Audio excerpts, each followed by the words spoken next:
Hey, I'm Joey Karvelas, and this is Restaurant Secrets. Today, we're gonna learn about par cooking. The secret is work smart, not hard. Let me tell you a little bit about that.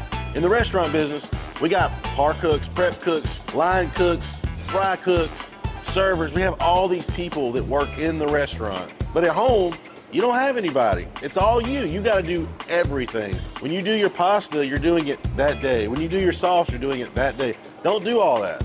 Make stuff in advance. Let me show you how to do that making baked ziti today. I got another episode that has a red sauce that I created just for this recipe. We're gonna use this pasta here. What you wanna do, you wanna cook your pasta ahead of time. In this dish, you're gonna double cook this meal. So if the box calls for 10 minutes cook time, only cook it for 5 minutes. Cool it down, stick it in the refrigerator, and then, a couple days later, when you decide to make your baked ziti, you pull it out. Also the sauce, make it a couple days in advance, and you can pull all this stuff out together. So when we made the red sauce in the other video, we had sausages in there. So we took those sausages, we sliced them up really thin, and we're gonna put that into the baked ziti.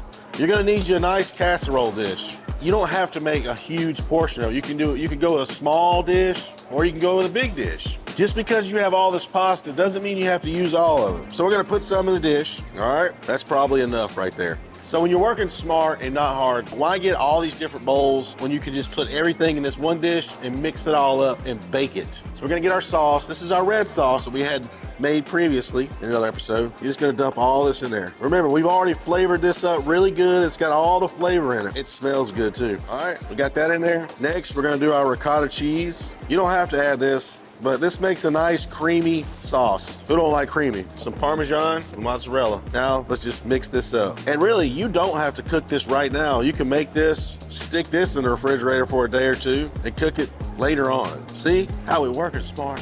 All these secrets I'm sharing with you guys, I can't believe I'm doing this. Now that we got it mixed in, we're gonna add the sausage. Mix that in really well. If you are a vegetarian, use some mushrooms in this. Big chunks of like grilled mushroom or sauteed mushroom. Now, for the last little pieces, we're gonna put some Parmesan and some more mozzarella cheese on top. A nice hefty amount. This goes in the oven at 350, 375 for about 30 minutes.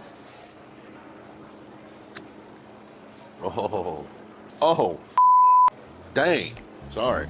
In the oven you go.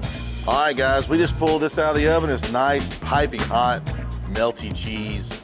We're gonna finish it off with some of our Pecorino Romano cheese. And I got some fresh parsley right out of my garden. We're just gonna sprinkle that on there, and there you have it. That right there is the bomb right there. I can already tell it's gonna be really good because I made it.